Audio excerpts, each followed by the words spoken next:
கஷ்டங்கள், சோர்வுகள், சஞ்சலங்கள், போராட்டங்கள், ஏமாற்றங்கள், துரைதனங்கள் யாவற்றுக்கும் ஒரு விடிவு உங்களுடைய ஜெப ஜீவியத்திலே ஆலய வளாகங்களை கடந்து வருகிற அந்த விசுவாசத்தில் அடங்கி இருக்கிறது. விசுவாசத்தினாலே நீதிமான் பிழைப்பான் என்று வேதம் சொல்கிறது. நம்முடைய விசுவாசமே உலகத்தை ஜெயிக்கிற ஜெயம் என்று வேதம் சுட்டி காட்டுகிறது. எனவே அந்த விசுவாசத்தினாலே வந்த உங்களை கர்த்தர் இயேசு வாழ்த்தி வரவேற்கிறேன். கர்த்தர் அனுக்கிரகம், கர்த்தர் ஆசீர்வாதம், கர்த்தர் வழிநடத்தல் உங்களோடும் உங்கள் குடும்பத்தோடு இருக்கட்டும். குடும்ப உறவுகள் சீர்படுத்தட்டும், தேவைகள் சந்திக்கப்படட்டும், உள்ளானமான கரைக்கு வரட்டும். அல்லேலூயா. இன்னொரு அல்லேலூயா சொல்லுங்க. அல்லேலூயா. இன்கம் டாக்ஸ் என்ன தெரியுமில்ல, நல்லா சொல்லுங்க. அவனை நான் வாழ்த்துறேன். வேதம் சொல்லுது, உன் வாரத்தை கர்த்தர் மேல் வைத்து விடு. நம்முடைய வாரங்களை நாம் சுமந்து கொண்டிருக்காமல், நம்முடைய வாரங்களை நாமே அனுபவித்துக் கொண்டு கேட்பாரட்டு கிடைக்கிறேனே, அடுத்த அடி எப்படி வைப்பது என்று தெரியவில்லையே, என் குடும்பத்தின் சூழ்நிலை இப்படி இருக்குது, என் நட்பு இப்படி இருக்குது, என் உறவு இப்படி இருக்கு, எதை குறித்தும் கவலைப்படாது. சிங்க குட்டிகள் தாய் சேர்ந்த பட்டா கிடைக்கும் கர்த்தரை நம்பிகளுக்கு ஒரு நன்மையும் குறைபடாது. அந்த தேவாதி தேவன் கர்த்தாதி கர்த்தர் ஒரு நன்மையும் குறைபடாமல் வாழ வைக்கிற கர்த்தரை தான் நாம் நமஸ்கரித்துக் கொண்டிருக்கிறோம். அவர் ஆணியை அறிந்த அந்த கரம் நம்மை ஆசிர்வதிக்கவே தவிர நம்மை இடர வைக்கவோ தள்ளி போடவோ அது ஒருபோது வெத்தனம் படுத்தாது. அல்லேலூயா. அல்லேலூயா சொல்லுங்க. கர்த்தரை நாம் ஆராதித்துக் கொண்டிருக்கிறோம். ஆராதிக்கிற பரிசுத்தரை நமஸ்கரிக்க இங்கு கூடி இருக்கிறோம். எனவே உங்கள் வாரத்தை எல்லாம் கர்த்தர் மேல் வைத்து விடுங்க.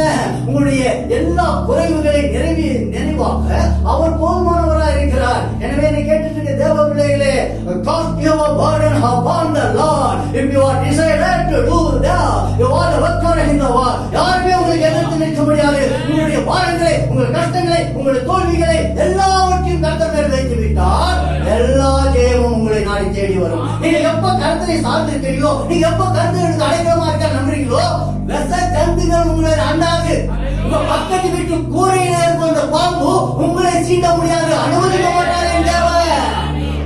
ஏன்னா நீங்க சிங்கத்தின் மேலும் பெரிய பாம்பின் மேலும் நடக்க அதிகாரம் பெற்ற பிள்ளைகள். உங்களுக்கு ஒரு குறையும் வராமல் பாதுகாக்கிற கர்த்தர் என் கர்த்தரா இருக்கிறார். ஒரு குடும்பத்துக்கு நான் ஜெபம் பண்ணிட்டு இருந்தேன். ஆங்கிலே, அதாவது நான் பயணித்துட்டு போயிட்டு இருக்கேன், ஒரு நடுப்பகுதியில பயணித்துட்டு போயிட்டு இருக்கேன். காரில் அமர்ந்திருக்கிறேன். நானு திடீர்னு ஒரு குடும்பத்தின் பெயரை சொல்லி இவர்களுக்கு விரோதமாய் ஒரு விஷத்திலிருந்து வந்திருக்கு, இதை நீ ஜெபம் பண்ணி அதை அகற்றுன்னு சொன்னாரு.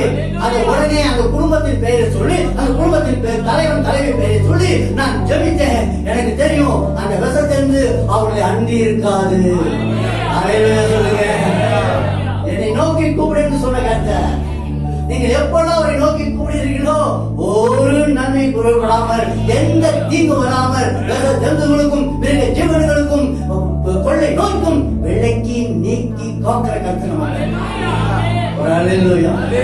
அப்படி என்றால் உங்கள் வருத்தங்கள், உங்கள் வாரங்கள், உங்கள் கஷ்டங்கள், உங்கள் தோல்விகள் எல்லாம் கர்த்தர் மேல வச்சிருக்கேன். அவர் பார்த்துக் கொள்வார்.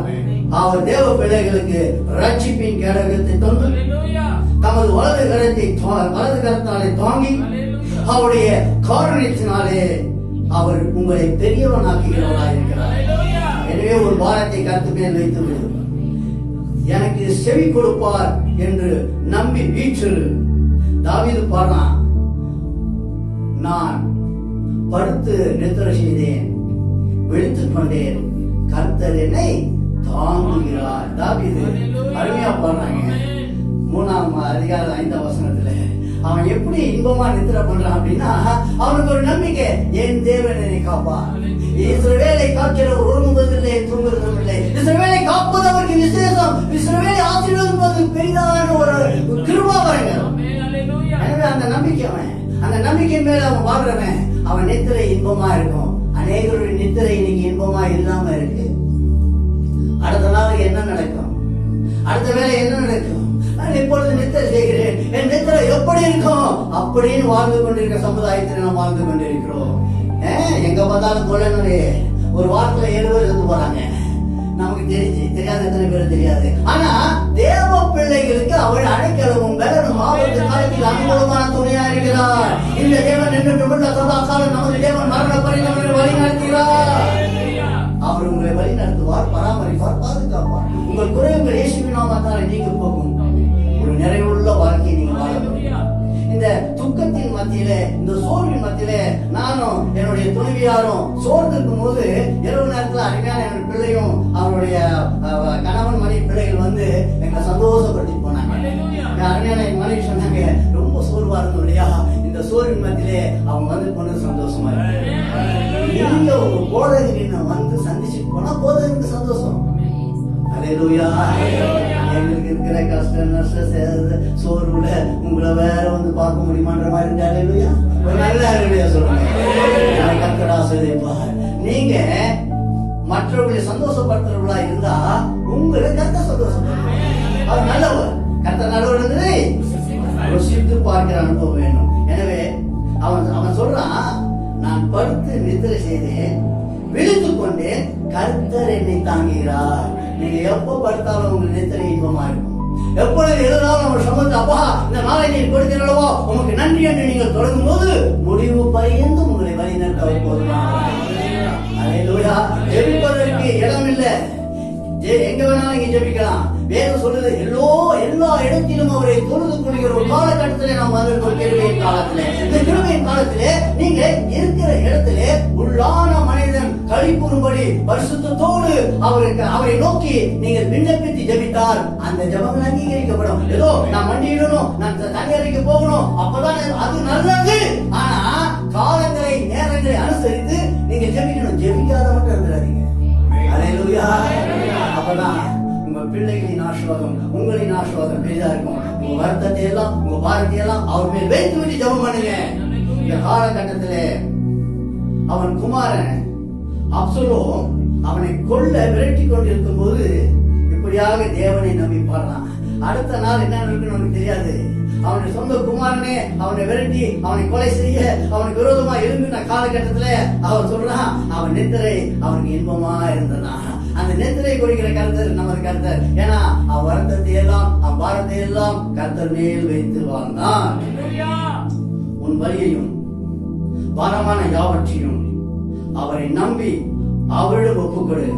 அவர் மேல் நம்பிக்கை கொண்டு கர்த்தர் காரியத்தை வாய்க்க பண்ணுவார் என்று சொல்லு. உன் வாயின் அறிக்கையை அவர் நிச்சயம் நிறைவேற்றுவார். கர்த்தர் மேல் நம்பிக்கை வைத்து கர்த்தரை தன் நம்பிக்கையாய் கொண்டிருக்க மனுஷன் பாக்கியவான் என்று வேதம் சொல்கிறது. எரேமியா தீர்க்கதரிசி புத்தகம் 17ஆம் அதிகாரம் 7ஆம் வசனம். கர்த்தர் மேல் நம்பிக்கை வைத்து கர்த்தரை தன் நம்பிக்கையாய் கொண்டிருக்க மனுஷன். அப்ப நீங்கள் பாக்கியவதிகளாய் பாக்கியவான்களை அமர்ந்திருக்கிறீங்க. ஏன்னா உங்க நம்பிக்கை எல்லாம் உங்களுடைய குடும்பத்தை நோக்கி அல்ல, உங்கள் குலத்தை நோக்கி அல்ல, உங்களுடைய செல்வத்தை நோக்கியோ படிப்பை நோக்கியோ உங்கள் பராக்கிரமத்தை நோக்கி அல்ல, கர்த்தர் மேல் வைத்திருக்கிறீங்க. எல்லாம் நம்பிக்கை உள்ள சிறைகளை அருளுக்கு திரும்புகிற இரட்டிப்பான நன்மையை தருவேன், இன்றைக்கே தருவேன் என்ற அந்த தேவனை நோக்கி அமர்ந்திருக்கிறீங்க. நீங்கள் அமர்ந்திருந்து நானே தேவன் என்று அறிந்து கொள்ளுங்கள், ஜாதிகளுக்குள்ளே உயர்ந்திருப்பேன், பூமியில உயர்ந்திருப்பேன் என்று சொன்ன அந்த கர்த்தரை நம்பி அமர்ந்திருக்கிறீங்க. உங்கள் செயல்கள், உங்கள் சிந்தனைகள் யாவும் அவருக்கு தெரியும். அப்போ உங்களுடைய பாரத்தை அவர் அறிந்துதான் இருக்கிறாருங்க. ஆனா நீங்க அறிக்கையிட்டு, அப்பா என்னுடைய குறைவுகள், என்னுடைய பாரங்கள் எல்லாம் உங்க மேல வச்சிருக்கேன் அப்படின்னு நீங்க சந்தோஷமா நடக்கும். அல்லேலூயா. ஒரு கிராமப்புறத்துல இருந்து ஒரு ட்ரெயின் ஏறதுக்கு ஒரு கிராமப்புறத்து மற்ற ஒரு பெட்டியை தூக்கிட்டு ஓடி வந்து அடிச்சு குடிச்சு வண்டியில ஏறிட்டார். ட்ரெயின்ல ஏறின பிறகு கூட அந்த ட்ரங்க் பெட்டி, அந்த காலத்துல ட்ரங்க் பெட்டி இருக்குமா, அந்த காலத்து பிள்ளைங்களுக்கு தெரியாது, அப்படி ஒரு இருந்துச்சுங்க அந்த காலத்துல. அதை தூக்கி தலையிலேயே வச்சுட்டு இருக்கிறான். அங்க அமர்ந்துட்டு இருக்கிறவன் சொல்றான், அப்பா இங்க இருக்கையும் இருக்கு, இதை வைக்கிறதுக்கு எங்க இடமும் இருக்கு, நீ ஏன் பாரதத்துக்கு தலையிலேயே வச்சுட்டு இருக்குன்னா, இல்ல இந்த ட்ரெயினுக்கு வந்து வெயிட் ஆகிடுது அதனால சுமந்துட்டு இருக்கிறேன் நான். அப்படிதான் சில பயணங்கள் இருக்கு. நம்முடைய தேவாதி தேவன் கர்த்தாதி கர்த்தர் சொன்னார், ஓ வருத்தப்பட்டு பாரம் சுமைக்கிறவர்களை நீங்கள் எல்லோரும் என்னிடத்தில் வாருங்கள், நான் உங்களுக்கு இலை பாரம் தருவேன் சொன்னாரு. நாமளோ நம்ம பாரத்தை நாமளே சுமந்து இருக்கிறோம். வேண்டாம், உன் பாரத்தை எல்லாம் அவர் மேல வைத்து விடு. உன் கஷ்டங்கள், நஷ்டங்கள், தோல்விகள், சஞ்சலங்கள், போராட்டங்கள், ஏமாற்றங்கள், அவமானங்கள் எல்லாம் அவர் மேல் வைத்து விடு. அவர் பார்த்துக் கொள்வார். நிந்தனைகள், போராட்டங்களா பயப்படாதே, அவர் மேல் வைத்து விடு. ஏன்னா அவர் தான் சொன்னாரு, நீ எல்லா பாரத்தையும் மேல வைத்திருந்தீங்க, அப்ப அவர் உங்களை வழி நடத்துவார், உங்களை பராமரிப்பார், உங்களை பாதுகாப்பார், உங்கள் தேவைகள் சந்திக்கப்படும், உங்கள் உள்ளான மனிதன் காலைக்கு வரும். அல்லேலூயா. அமெரிக்கையாய் நீங்கள் வாசம் செய்யணுமா, பூமியை நீங்கள் சுதந்திரத்துக்கு கொள்ளணுமா, உங்கள் குறைவுகள் நீங்க போகணுமா, எல்லாவற்றையும் கர்த்தருக்கு கொடுத்துருங்க. படிக்காத பிள்ளைகளுடைய ஞானத்தை கொடுக்கிறவர், வருமானத்திலே குறைவு இருந்தால் குறைவை நிறைவாக்கிறவர், உங்கள் வியாபாரத்திலே தோல்வியா ஜெயித்து முடிக்கிறவர், உங்க குடும்ப உறவுகளே சிக்கலா சிக்கலே இல்லாத மாதிரி என்ன பாக்குறீங்க? எல்லாம் மாறி போகும். அல்லேலூயா. எல்லாவற்றையும் மாற்றி போடுகிற ஒரே ஒரு தேவாதி தேவன் நமது தேவன் தாங்க. ஏன்னா அவர் ஜீவிக்கிற தேவன், ஜீவனின் அதிபதியானவர். உங்களுக்காக எனக்காக பிதாவின் வலது பாகத்திலே பரிந்து பேசிக்கொண்டிருக்கிறவர். உங்களுடைய குறைவுகளை அவர் நாமத்தாலே நிறைவாய் போக செய்வார். சங்கீதம் 41 2ஆம் வசனத்தை கேளுங்களேன். கர்த்தர் அவரை பாதுகாத்து அவர் உயிரோட வைப்பார். பூமியில் அவன் பாக்கியவனாயிருப்பான். அவன் சத்துருக்களின் இஷ்டத்திற்கு நீ அவனை ஒப்பு கொடீர். உங்களுடைய சத்துருக்கு நீங்கள் ஒப்பு கொடுக்க மாட்டீர்கள். உங்களுடைய சத்துரு என்ற சத்துரு எவர்களை பயன்படுத்தி உங்களுக்கு விரோதமாக அனுப்புகிறானோ அவரின் கரங்களில் உங்களுக்கு ஒப்பு கொடுக்கவே மாட்டார். சத்துரு வந்து சில சமயத்துல புருஷன் ரூபத்திலே வருவார் தெரியுமா? வராத மாதிரியும் மாறி பாக்குறீங்க. சத்துரு புருஷன் ரூபத்திலே வராது தெரியுமான்னு கேட்டுருக்கோம். எப்படி வருவார்னா, வேலைக்கு போயிட்டு வரும்போதே முகம் அப்படியே விகாரமா இருக்கும். அங்க என்னமோ நடந்திருக்கும், அது கொண்டு வந்து இங்கே இறக்குமதி பண்ணுவார். அவரா ஏற்படுத்திக்கிற கடனா இருக்கும், அவரா ஏற்படுத்திக்கிற கஷ்டமா இருக்கும். எல்லாத்தையும் கொண்டு வந்து குற்ற இடம் எது தெரியுங்களா? பாவம் பட்டு அதை கொண்டாடி அறையில சொல்லுங்க. நான் உங்களை நான் பாவம் பட்டு கொண்டாடி சொல்றது கொஞ்சம் கருத்துனே, ஆனாலும் அதுதான் கொஞ்சம் உண்மை. 75% எல்லா கஷ்டங்கள் அப்படி கொட்டும் போது நீங்க என்ன செய்றீங்கன்னா, நீங்க மௌனமா இருந்து எல்லாத்தையும் தூக்கி கட்டத்து போட்டுருங்க. அப்பா, என்னோட சூழ்நிலை இப்படி இருக்கு, என் கஷ்டம் இப்படி இருக்கு, இதோ காரணம் இல்லாமல் வருகிற ரணங்கள், தேவையில்லாமல் எதிர்ப்புகள், இதோ இந்த அருமையான என்னுடைய துணையார் எனக்கு விரோதமாக அவரை பேசுகிற வார்த்தைகள் என்னை நோக்கடித்தாலும் அவர் மனரமியமா வாழ அந்த கஷ்டங்களை எல்லாம் நான் உமது சமூகத்தில் வைக்கிறேன். நீ ஜெபித்து பாருங்க, அவர் வாய் அடங்கிடும், நீங்களும் சமாதானத்தோட படுத்துக்க முடியும். அல்லேலூயா. யார் வீட்டுல கஷ்டம் நஷ்டம் சோர்வு சஞ்சலம் இல்ல, எல்லாருக்குமே இருக்கு. ஆனால் வேற வேறமா இருக்கும், அவ்வளவுதான். அது எல்லாவற்றையும் நீங்கள் கர்த்தருக்கு மேல கொடுத்துட்டீங்கன்னா உங்களுடைய ஆசீர்வாதம் பெரிதாய் இருக்கும்.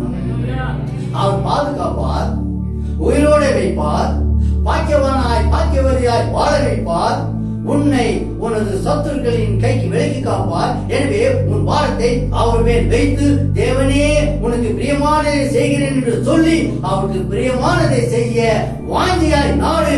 அப்பொழுது உற்சாகமான ஆவி உன்னை தாங்கும், அவர் உனக்கு சகாயராயிருப்பார். அல்லேலூயா. நல்ல ஒரு சொல்லுங்க. அடுத்தபடியாக சங்கீதம் 55:22 தாவீது பாடுவதை கேளுங்களேன்.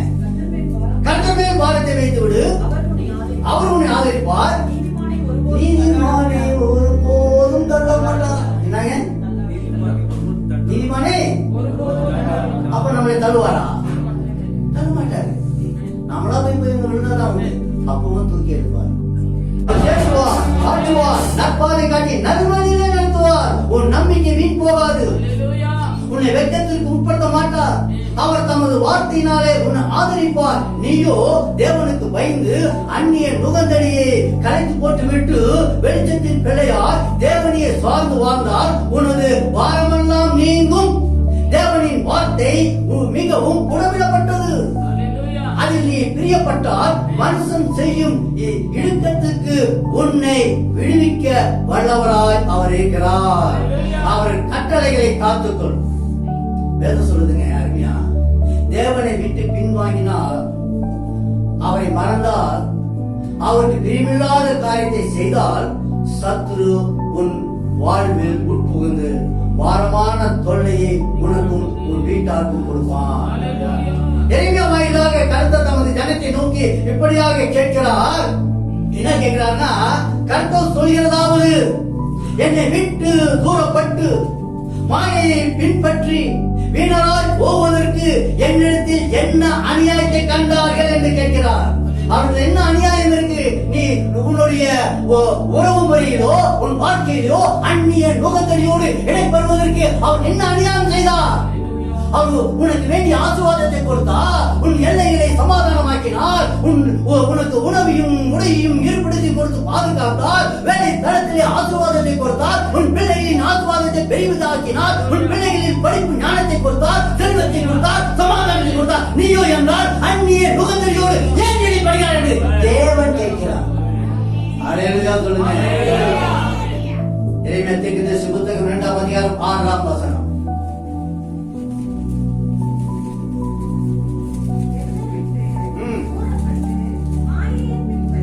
என்னை விட்டு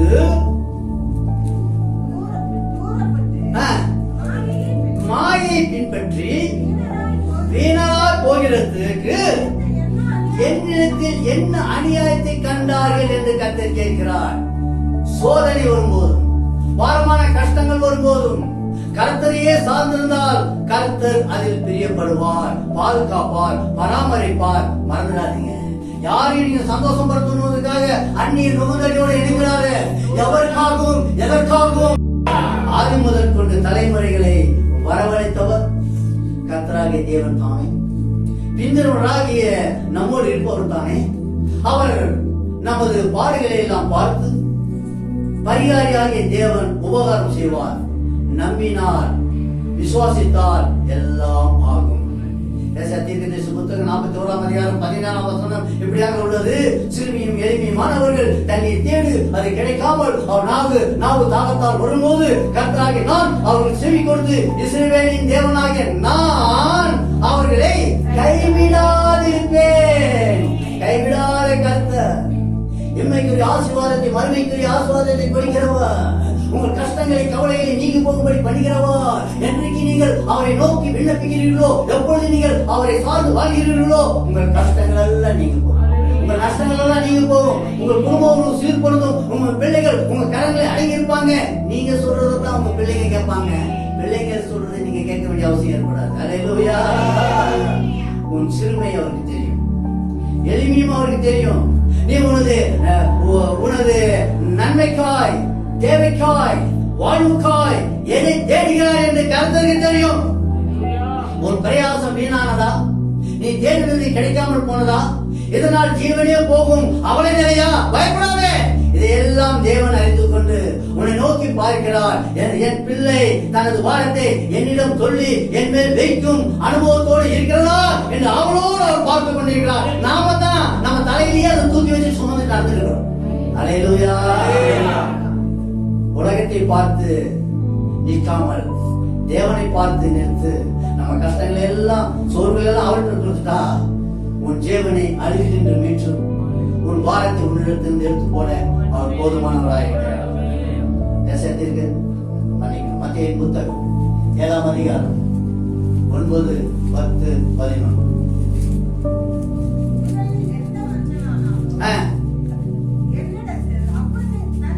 தன்னிடத்தில் அப்பத்தை கேட்கிற தன் மக பிள்ளைக்கு மீனை கேட்டால் அவனுக்கு பாம்பை கொடுப்பானா? ஆகையால் பொல்லாதவர்களாகி நீங்கள் உங்கள் பிள்ளைகளுக்கு நல்ல இவங்களை கொண்டு அறிந்திருக்கும் போது பரலோகத்திற்கு உங்களுக்கு நான் தமிழத்தில் வேண்டிக் கொள்கிறவங்களுக்கு நன்மையான இவங்களை கொடுப்பது அதிக நிச்சயம் அல்லவா? மாணவர்களை கைவிடாதீர்கள். உபத்திரப்பட்ட உபத்திரத்தை அற்பமாய் எண்ணாமலும் வருவது காமலும் தம்மை நோக்கி கூப்பிடுகிறே தம் முகத்தை மறைக்காமல் இருக்கிற கர்த்தர் அந்த கர்த்தர் மேல் ஒரு பாரத்தை வைத்து விடு. அவர் நெருங்க நாளரை முடியாமலும் மங்கி எரிய திரியை அணையாமலும் நியாயத்தை உண்மையாக வெளிப்படுத்துவார் என்று வேதம் சொல்லுது. ஆம் தேவஜனமே, நீ நெறிந்த நிலையிலே இருக்கிறாயா? உன் காரியங்கள் எல்லாம் மங்கி போயிற்றா? உலகத்தாராலே விரும்பப்பட்டு இருக்கிறாயா? உன்னை நம்பினவர்கள் நீ யாரெல்லாம் நம்பினோ அவர்கள் விலகி போயிட்டாங்களா? உன் நியாயம் மறைக்கப்படுகிறதா? பயப்படாதே. உன் தேவன் உன்னை காப்பார், உன்னை முறியவிட மாட்டார். உன் மங்கி எரிகிற திரியை ஒளிமயமாக்குவார். உனது உண்மையும் நியாயமும் உலகத்துக்கு வெளியரங்கமாகும். உனது வாரங்கள், தோல்விகள், நோய்கள், ஏமாற்றங்கள், உனக்கு விரோதமாய் எழுப்பின துரோகங்கள் யாவும் தேவனின் பெயரால் ஒழிந்து போகும். நீயோ தேவனை சார்ந்திரு, நீதியின் சூரியன் உன்மேல் உதிப்பார், கர்த்தருடைய கரம் அதை செய்யும். தீர்க்கதரிசி புத்தகம் 43ஆம் அதிகாரம் 13ஆம் வசனத்தை கேளுங்க. நான் உண்டாவதற்கு முன்னும் நானே இருக்கிறேன், என் கைக்கு தப்பிப்பவன் இல்லை, நான் செய்கிறதை தடுப்பவன் யார்? உங்களை அவர் ஆசீர்வதித்தால் யாராலும் தடுக்க முடியாது. உங்களுக்கு விரோதமா எவர் எழுப்பினாலும் அவருடைய ஆசீர்வாதம் உங்கள் சிரத்து மேல இருந்தா போதும், நீங்களோ அவரை சார்ந்து வாழ வேணும். உங்கள் பாரங்களை எல்லாம் அவர் மேல வைக்கும். அல்லேலூயா. தனி ரூம்ல போய் அழுவுறீங்கல்ல, சிலர் பாத்ரூம்ல போய் அழுவாங்க. சில பிள்ளைகள் தாட்டு தெரியும் கூட, கர்த்தருக்கு தெரியும் நீ எந்த சூழ்நிலையில ஏன் அழுகிறேன்னு அவருக்கு தெரியும். அதெல்லாம் விட்டுட்டு செய்ய நினைத்ததை எவராலும் தடுக்க முடியாது. தாயின் வயிற்றில் தோன்றின முதல் உன்னை ஏந்தி தாங்கினார், முதிர் வயது வரைக்கும் அவர் அப்படியே செய்வார். உன்னை தாங்குவேன், ஏந்துவேன், பராமரிப்பேன் சொன்னார் இல்லையா? அந்த நடைமுடி வரைக்கும் உன்னை தாங்குகிறவராய், ஏந்துகிறவராய், பராமரிக்கிறவராய் இருப்பாய். என்ன கேட்கிறவர்களே, உங்களுக்கு விரோதமாக இருப்பாய் பார்க்காமலே போகும். உங்களுக்கு விரோதமாக செயல்பட நினைக்கிற மனிதர் எண்ணங்கள் நீங்க போகும். ஒருவனுக்கு ஆவிகள் பிரிவின் ஆவிகள் உங்கள் அண்டையிலே சேரவே விட மாட்டார். உங்கள் முதிர் வயது வரைக்கும் தீர்க்கதரிசி புத்தகம் 46ஆம் அதிகாரம் 4ஆம் வசனம், நான் அப்படி செய்தேன்,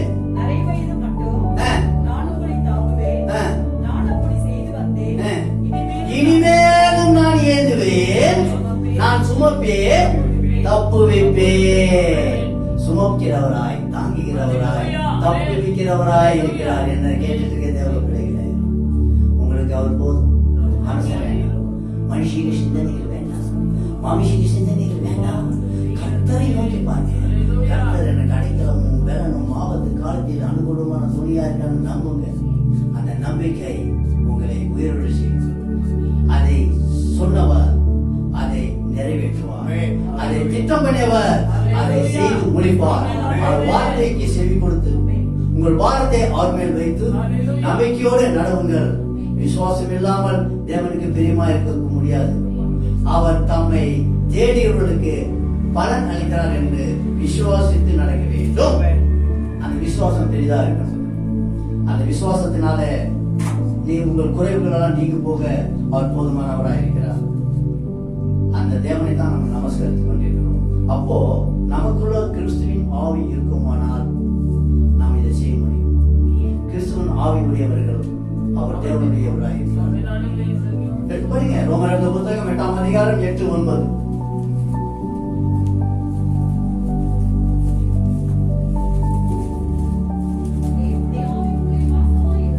தேவனுடைய ஆவி உங்களில் வாசமாயிருந்தால்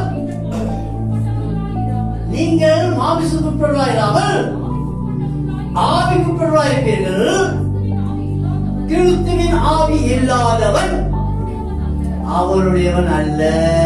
அப்ப நாம் அவருடையவர்கள், நாம் அவர் நிழலில் தங்கியிருக்கிறவர்கள், அவர் நமக்கு அடைக்கலமாய் பலனாய் இருக்கிறார் என்று நம்புகிறவர்கள்.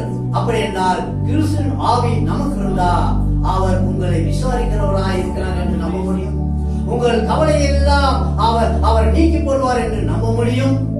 அப்பொழுது நம்முடைய காரியங்கள் ஜெயமா மாறும். சிறுமையும் நீங்க போகணுமா? வறுமையும் தொல்லையும் ஒளிந்து போகணுமா? நீங்கள் எதிர்பார்க்க இருக்கிற எதிர்பார்ப்பு உங்களை சார்ந்து வரணுமா? உங்கள் பாரத்தை கஷ்டங்களை எல்லாம் அவர் மேல வைக்கிறது. 1 பேதுரு புத்தகம் 5ஆம் அதிகாரம் 7ஆம் வசனத்தை கவனிங்க. அவர் உங்களை விசாரிக்கிறவனானபடியால் உங்கள் கவலைகளை எல்லாம் அவர் மேல் வைத்து விடுங்க. போன் பண்ணி அப்பா கிட்ட அம்மா கிட்ட சொல்லாதீங்க, உறவு கிட்ட சொல்லாதீங்க, அக்கா தங்கச்சி கிட்ட சொல்லாதீங்க, அண்ணன் தம்பி சொல்லாத. எல்லா வாரத்தையும் யார் மேல? கர்த்தர் மேல். எல்லா வாரத்தையும், அது சின்ன விஷயமும் பெரிய விஷயமும், அது வாரமோ வாராற்றதோ, உங்கள் தேவைகள் எல்லாம் அவர்கிட்ட சொல்லி அவர்கிட்ட கொடுத்துட்டு அமைதியா இருங்க. அண்ணா ஆலயத்துக்கு கடந்து போன அண்ணா தேவாலயத்திலே கண்ணீர் மல்க தன் உள்ளத்துல இருந்து எல்லா வாஞ்சைகளையும் கொட்டி தீர்த்துட்டா, அங்க இருந்த தேவதாசம் ஓடி வந்து பார்த்து நீ குடிச்சிட்டு பிறக்கிறான. ஆனா அவளோ தேவ சமூகத்திலே தன்னை விட்டு கொடுத்து அழுதாள். வெளியே போயிட்டு அவள் அழுவல, வீட்டுல போய் அழுவல, அஞ்சு சக்தி மத்தியான வேலை அழுவல. என் கர்த்தருக்கு நான் ஒப்பு கொடுத்தேன், என் வாரத்தை என் தேவையை எல்லாம் கொடுத்துட்டேன். இனி என்னை மழை நீடு ஒரு ஜென்மமும் சொல்லாதபடி எனக்கு புத்திர சுவிகாட்சி கொடுப்பாரு. சொல்லுங்க, நம்பிக்கை வீண் போகாது. ஆபிரகாமுக்கு குமாரனை எத்தனை வயசுல கொடுத்தாரு? ஆமாங்க, 100 வயசுல புள்ளைய கொடுக்கிறாருன்னா ஏங்க உங்களுக்கு கொடுக்க மாட்டாரா? கொடுப்பாரா கொடுக்க மாட்டாரான்னு கரங்களை தூக்கி வராங்களே கொடுப்பா. அவர் சர்வ சிருஷ்டிக்கு வேண்டுமா? அப்படி புத்திர சுகாரத்தை கொடுக்கிறவர் உங்கள் வருமானத்துக்கு வேண்டிய ஆசீர்வாதத்தை கொடுப்பார், உங்கள் பிள்ளைகளுக்கு வேண்டிய ஆசீர்வாதத்தை கொடுப்பார். உங்கள் பிள்ளைகளின் பிள்ளைகளின் ஆசீர்வாதம் பெரிதாக இருக்கும். ஏன்னா இஸ்ரவேலை ஆசீர்வதிப்பதே அவருக்கு தெரியும். நீங்க இஸ்ரவேலின் சாதாரண உட்பட்ட பிள்ளைகள் மறந்துடாதீங்க. நீங்க தேவாதி தேவனை கர்த்தாதி கர்த்தரை நம்பி இருக்கிற பிள்ளைகள் மறந்துடாதீங்க. அவரை எனக்கு போதுமானவரா இருக்கிறார் என்று நம்புறீங்க இல்லையா? அப்போ உங்க எல்லா பாரத்தையும் அவர் மேல வச்சிருங்க. சொன்னாரு மத்தியான புத்தகம் 7ஆம் அதிகாரம் 14ஆம் வசனத்துல, ஜீவனுக்கு போகிற வாசல் வழி நெருக்கமா இருக்கிறது, அந்த சிலர்ல தான் நீங்களா இருக்கிறீங்க. சொல்லுங்க, ஒரு சிறு கூட்டமாய் அமர்ந்திருக்கிறேன் தேவர்களே, அந்த சிறியவர்கள் நீங்க தான்.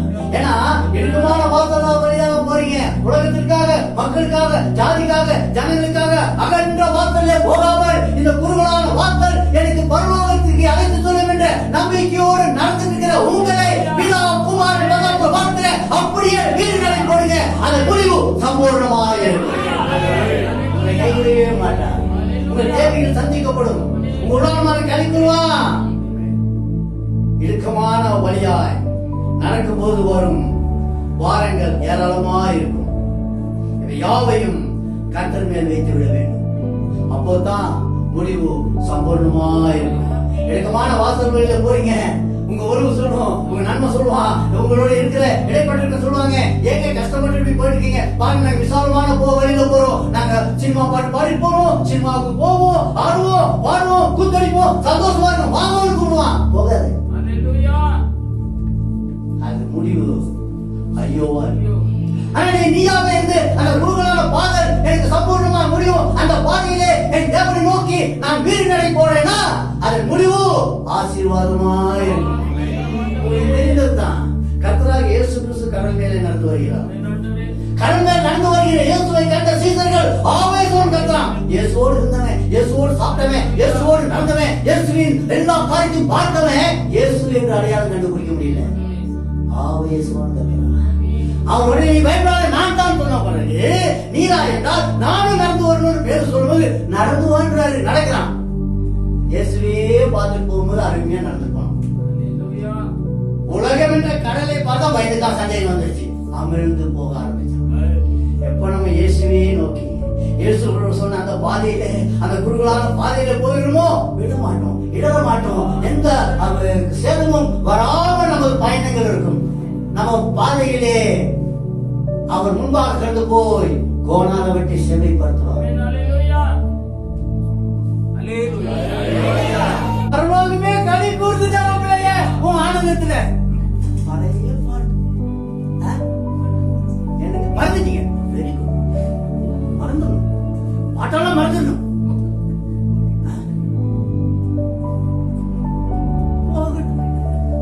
அப்படியே இருக்கட்டும். நான் ஏன் உங்களுக்கு தொல்லப்படுத்தணும்? ஆனந்தமா இருக்கு, சந்தோஷமா இருக்கு. பரலோக ராஜ்யத்தை சுதந்திரித்துக் கொள்கிற தேவர்களே, இக்கட்டான வழியில போ, அந்த முடிவு சம்பூர்ணமாவே இருக்கும். உன்னை கைவிட மாட்டான். அவர் நித்தமும் உன்னை வழி நடத்தி ஓட்டாள காலம் ஆத்மாவை திருப்தியாக்கி உன் எலும்புகளை நிலமளதாக்குவார். நீயோ நேர்கால்கள் ஓரமா நடப்பட்ட விரிச்ச கண்ணை போல இருப்பாய். நீ செய்வதால் வைக்க பயப்படாதே, கலங்காதே, திகையாதே. உன் பாரத்தை எல்லாம் கர்த்தர் மேல வச்சிருக்க. நான் அதிகமா நேசித்த ஒரு பிள்ளை எனக்கு போன் பண்ணிச்சு. போன் பண்ணி சொல்லிச்சு, ஐயா எனக்கு திருமணத்துக்கு எதிர்பார்த்து ஒரு என் பெற்றோர் எல்லாம் முயற்சி பண்ணிட்டாங்க, எனக்கு அந்த மாப்பிள்ளை பிடிக்கல. நான் சொன்னேன், உனக்கு பிடிக்கல பிடிக்குதா இல்லையான்னு பிரச்சனை இல்லை. தேவனுக்கு பிடிக்குதா? அவன் ரட்சிக்கப்பட்டிருக்கானா? நீ ரட்சிக்கப்பட்ட பிள்ளை, ஸ்நானம் பெற்ற பிள்ளை, ஒரு அருமையான ஒரு சபையில அங்க வச்சிருக்கிற, உனக்கு பிடிச்சிருக்கு பிடிக்கிறன்றது வேண்டாம். கர்த்தருக்கு பிடிச்சிருக்கா? அவன் ரட்சிக்கப்பட்டிருக்கானா? அவன் நேர்த்தியா அவனை வழிநடத்தான். கர்த்தர்கிட்ட கேளு, அவன் மேல வார்த்தை வைத்துடு அப்படின்னு அந்த பிள்ளை என்னன்னு சொல்லிச்சு. கண்டிப்பா அவனை தான் கல்யாணம் கட்டுறாங்கன்னு நான் கேட்டேன். கண்டிப்பா நீ ஏமா வேணான்ற? நியாயமான கேள்வி தானே? ஏன் ஒரு மாதிரி முறைக்கிறீங்க? நியாயமா நான் இல்லையா கேள்வியில? அந்த புள்ள சொல்லிச்சு, நான் இன்ஜினியர் முடிச்சுட்டு தான் கல்யாணம் கட்டணும் பாஸ்டர். இன்னும் ஒரே ஒரு வருஷம் தான் இருக்கு. அதுக்கு மேலால திருமணம் பண்றாங்க. அவர் வந்து கல்யாணம் கட்டிட்டு என்ன படிக்க வைக்கிறான். படிக்க வைக்கலாம் நான் என்ன செய்யுதுன்னு கேட்டுச்சு. அடுப்போது எல்லாரும் தானே செய்யறாங்க. ஏனுங்க படிச்சவங்க என்ன செஞ்சுட்டு இருக்காங்க? காலையில போட்டு நின்றுட்டு வருதுங்களோ, சோப்பு எடுக்கணும், டவலை கொடுக்கணும், அவங்க எடுத்து வைக்கணும். அம்மா அந்த டவலை எங்கன்னு வரேங்கிறது, அம்மா என் சூஸ் எங்கன்னு வரேங்கிறது. ஏன்னா வேலைக்கு போறாரா? அம்மா என்னுடைய காரியம் எல்லாம் கரெக்டா இருந்தா எல்லாம் செஞ்சு அவங்க வச்சுட்ட பிறகு எல்லாத்தையும் மாட்டிக்கிட்டு சிங் சிங் சிங் சிங் அது போயிடும். படிச்சவங்களும் அவங்க வேலை செஞ்சுருக்கீங்க. நான் அதுக்கிட்ட அதான் சொன்னேன். பின்ன ஒரு மாதிரி என்ன பாக்குறீங்க? அப்புறம் சொல்லிச்சு, இல்லை நான் படிச்சு முடிக்கணும்னு நான் ஒரு வார்த்தை சொன்னேன். ஒரு வருஷம் தானே உங்க பெற்றோர்கிட்ட நான் பேசுறேன். தெரியாம சொல்லிட்டு அவங்க பெற்றோர்கிட்ட பேசலாம்னு சொல்லி, அப்பா வின்சென்ட் அந்த பிள்ளைய படிக்க போய் எங்க இருக்கிறேன்னா உங்களுக்கு ஒண்ணும் தெரியாதுங்க, உலகம் கெட்டுட்டு இருக்குது, சீக்கிரமா தட்டு புட்டு கல்யாணம் கட்டினா நான் நிம்மதியா இருக்கேன். யாரா அவர் நிம்மதியா இருக்கு, அந்த பிள்ளையோட நிம்மதியை குலைக்கிறாரு. வேண்டாம், உன் பிள்ளை படிக்கலாம், படிக்க விடு. புள்ளியோடைய காரியத்தோட கருத்து கொடுத்து நீ எப்படி 24 மணி நேரம் உன் பிள்ளைக்கு பாதுகாப்பு கொடுக்க முடியுமா? உன் பையனுக்கு பாதுகாப்பு கொடுக்க முடியுமா? 24 மணி நேரம் இல்ல, மரண பரியந்தம் பாதுகாப்பு கொடுக்கிறவர் என் தேவன். அதான் நான் மனுஷன் சொன்னேன். உனக்கு பாதுகாப்பு கொடுக்கிறவரு, உன் மனைவிக்கு பாதுகாப்பு கொடுக்கிறவரு, புற்று நோயில இருந்து உன் மனைவியை பாதுகாத்து இன்னைக்கு சாட்சியா வச்சிருக்கிறவரு உன் தேவன் தான். உன் பிள்ளைய பாதுகாக்க மாட்டாரு பிறகுதான் உணர்வுள்ளவரா சரி படிப்பு முடிக்கட்டும் அப்படின்ட்டாரு. எல்லாத்தையும் கருத்து சொல்றேன். மனுஷமான சிந்தனை வேண்டாங்க, மாமிஷ சிந்தனை வேண்டவே வேண்டாம். கர்த்தருக்கு கொடுங்க, கர்த்தருக்கு ஒப்புரவாகுங்க, கர்த்தருடைய சித்தத்தை செய்யுங்க. ஊழிய காலங்கள்ல கூட இயேசு சொன்னார் இல்லையா?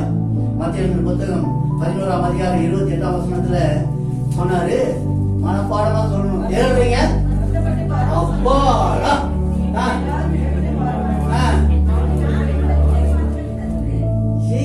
இந்த வசனம் மறந்துச்சு தெரியுமா? நம்ம வருத்தம் பாருங்க, மனப்பாடமா சொல்ற ஒரு வசனத்தை வாசல் குறிப்பிட்டு கத்துறான். என்ன செய்யறாங்களா?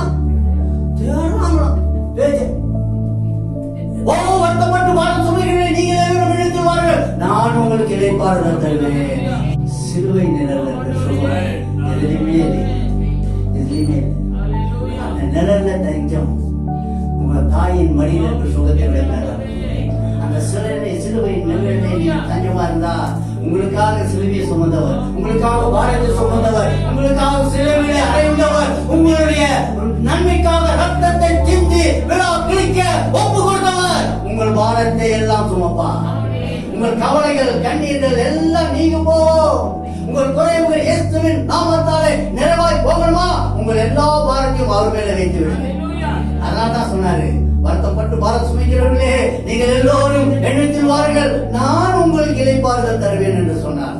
அதே அதிகாரத்துல 29ஆம் வசனத்தை பார்த்தீங்கன்னா, நான் சாந்தமும் மனசாலுமா இருக்கிறேன், என் முகத்தை உங்கள் மேல் ஏற்றுக்கொண்டு என்னிடத்தில் கற்றுக்கொள்ளுங்கள், அப்பொழுது உங்கள் ஆத்மாக்களுக்கு இளைப்பாறுதல் கிடைக்கும். இளைப்பாறுதல் கிடைக்கும். ஐயா, உங்களுடைய அவருடைய வாரம் லகுவானது. உங்களுக்கு சக்திக்கு மேல அவர் எதுவுமே கொடுக்க மாட்டார். நீங்க தாங்கிக் கொள்ளக்கூடிய சக்தியை அவர் தெரிந்திருக்கிறார், அறிந்திருக்கிறார். உங்களுடைய மேல் வைக்க வேண்டிய பாரம் என்னன்னு அவருக்கு தெரியும். அதுக்கு மேல வைத்தா நீங்க முடிஞ்சு போயிருக்கிறவங்களுக்கு தெரியும். அதனாலதான் அந்த நுகத்தை ஏற்றுக்கொண்டு, அந்த வாரத்தை ஏற்றுக்கொண்டு அவர் சொன்ன வார்த்தையின்படி வாழ எத்தனை நாள் பாருங்க, கர்த்தர் உங்களை ஆசீர்வதிப்பார். உங்கள் குறைவுகள் இயேசுவின் நாமத்தால் நீங்க போகும். உங்கள் தேவைகள் சந்திக்கப்படும். உங்கள் உலகமான கழுகுவான் உங்கள் வாழ்க்கையிலே இல்லை என்ற அகராதி இல்லாமலே போயிடும். கடனா, தொல்லையா, கஷ்டமா உங்க உள்ளத்திலே உங்க வாழ்க்கையை கேள்விக்குறி இருக்கா? எதை பற்றியும் வருத்தப்படாதீங்க. கேள்விக்குரிய நீக்கி போட்டு சந்தோஷத்தை கொடுக்கிறவர் அவர். என்றுமே ஆனந்தமா என் பிள்ளைகள் வாழணும், என்னைக்குமே சௌகரியமா என் பிள்ளைகள் இருக்கணும், எப்போதுமே சந்தோஷமா என் பிள்ளைகள் இருக்கணும்னு விரும்புகிற ஒரே ஒரு தேவன் ஜீவனின் அதிபதியான கிறிஸ்து இயேசு ராஜா தான். கிறிஸ்து இயேசுவில் இருக்கிற சிந்தையே உங்களிலும் இருக்கணும். அந்த கிறிஸ்து இயேசு ராஜா நன்மை செய்கிறாரே சுற்றி செய்தாரே. அவர் கஷ்டப்பட்டவர்களுக்கு, வருத்தப்பட்டவர்களுக்கு, சஞ்சலப்பட்டவர்களுக்கு, வியாதியிலே கட்டப்பட்டவர்களுக்கு, ஆஸ்தாவின் கீழில் இருந்தவர்களுக்கு விடுதலையை கொடுத்தாரே. உங்கள் ஜபங்கள் மூலமாக நீங்கள் பெற்றுக்கொள்ளலாம், உங்கள் உபவாசம் மூலமாக பெற்றுக்கொள்ளலாம். உங்களுடைய காரியங்களுக்கு அவருக்கு பிரியமா இருந்தால் எல்லா நன்மை கிருமியும் உங்களை நாடி தேடி ஓடி வரும். நீங்க எதுவுமே நாடி தேடி போக வேண்டாம் தேவ பிள்ளையே. இப்ப காலகட்டத்தில் கொஞ்சம் தலைவலி வந்து வேற சுற்றமா எல்லாம் என் பிள்ளைகளுக்கு தெரியும். அத்தனை மெடிக்கல் பேரும் என் பிள்ளைகளுக்கு நல்லா தெரியும். மத்திய 7:7 மட்டும் தெரியாது. இப்போ தெரியுமா? கேளுங்கள் அப்போது உங்களுக்கு, தேடுங்கள் அப்போது. அப்பயே மெடிக்கல் ஷாப் போறீங்க. Yes, just. Then what purpose you are going to medical shop? Why you are judging the doctors? Doctors கூட சொல்ல நானே. டாக்டர் ஏன் போறீங்க? நம்ம பரம வைத்தியர் இருக்கிறாரே, நமக்கு பாதுகாவல் இருக்கிறாரே, நம்ம உறுதுணையா இருக்கிறாரே, அவரை விட்டுட்டு ஏன் நம்ம டாக்டர் தேடி போனோம்? ஒரு வீட்டுக்கு போயிருந்தேன் ஜெபம் பண்ண, நானே என் மனைவி. அங்க ஒரு டைரி இருக்கு. அந்த டைரியில 18 டாக்டருக்கு பேர், 18 டெலிபோன் நம்பர். நான் புள்ளிய பார்த்து கேட்டேன், ஏமா இந்த டைரியில இத்தனை நம்பரும் இத்தனை டாக்டர் பேர் இருக்கீங்கன்னா அந்தந்த வியாதிக்கு அந்தந்த டாக்டரை நான் கூப்பிட்டுருக்கேன்ப்பா. நம்பிக்கை வீண் போகாம அப்படியே ஜாம்பல் பண்ணு. வேற என்ன செய்ய? கிறிஸ்துவ பிள்ளை, பாவத்துக்கு சித்தி, நீதிக்கு பிடிச்ச பிள்ளை. டைரியில டாக்டர் பேர் இருக்குது. அந்த இடத்துல வசனம் எழுதியிருந்தா, அந்த 18 வசனத்தை எழுதியிருந்தா 18,000 ஆசீர்வாதம் இருந்திருக்கும். காலங்கள் இப்படி போயிட்டு இருக்கு. மாற்றிக்கொள்ள வேண்டும், நம்மை தேற்றிக்கொள்ள வேண்டும். நம்முடைய காரியங்கள் ஜெயமா மாறணுமா? கர்த்தரை நோக்கி பார்த்து அவரை இடத்துல அபயமிட்டு, அப்பா என்னோட காரியம் இருக்கு கில்கால் என்ற வார்த்தையின்படி இதை புரட்டி போடுங்கன்னு சொல்லி பாருங்க. உங்கள் காரியங்களை புரட்டி போடுகிற இயேசுவின் சிந்தனை உள்ளத்தில் இருந்தா நீங்கள் ஜெயசராய் வாழ முடியும். விழுந்தாலும் தள்ளுண்டு போவதில்லை. கர்த்தர் தமது கையினாலே உங்களை தாங்குவார். அல்லேலூயா. சங்கீத புத்தகம் 112ஆம் சங்கீதம் 6ஆம் வசனத்தில் பாடப்பட்ட பாடலை பாருங்க. அவன் என்றென்றைக்கும் அசைக்கப்படாதிருப்பான், நீதிமான் நித்திய கீர்த்தி உள்ளவனா. அந்த நற்கிரியை உலகத்தால் நீங்கள் புகழப்படுவீங்க. உங்க ஆசீர்வாதம் உங்களுடைய வீட்டின் வாசல்ல கிடக்கும். நீங்க தேடி போக வேண்டியதில்லை. என்று நீங்கள் கர்த்தரால் புகழப்படுகிறீர்களோ, எப்பொழுது நீங்கள் சீர்படுத்தினால் வாழ்கிறீர்களோ, எப்பொழுது நீங்கள் கீர்த்தி உள்ளவர்களால் வாழ்கிறீர்களோ, அந்த கீர்த்தி, அந்த புகழ்ச்சி, அந்த நன்மை, அந்த கிருபை உங்களை சூழ்ந்து இருக்கும். ஆசீர்வாதம் வெளி வாசல்ல கிடக்கும். ஒரு சிலருடைய வாசற்படி என்ன இருக்கு தெரியுங்களா?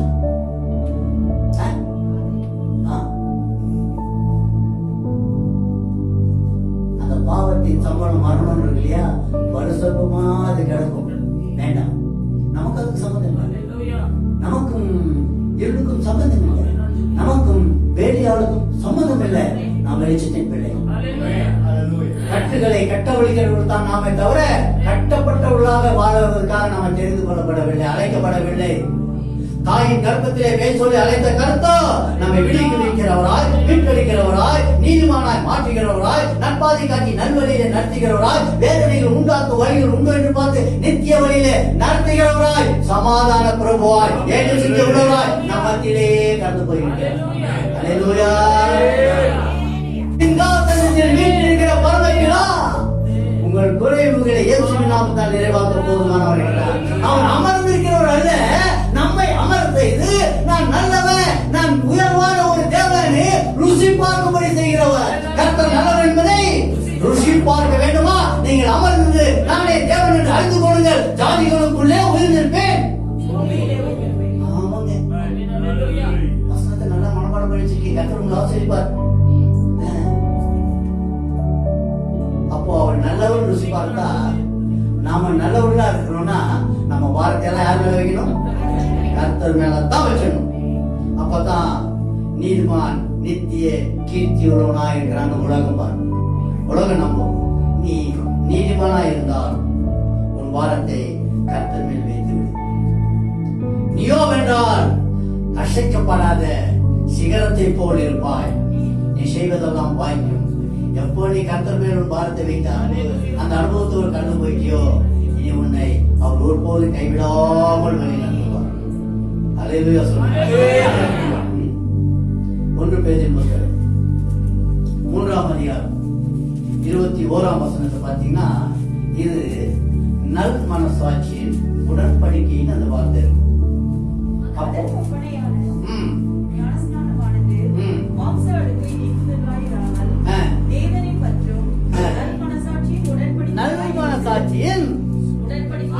நல்மனசாட்சியின் உடன்படிக்கை ஞானஸ்தானத்திலே உங்களுக்கு பெற்றிருக்கீங்க. அல்லேலூயா.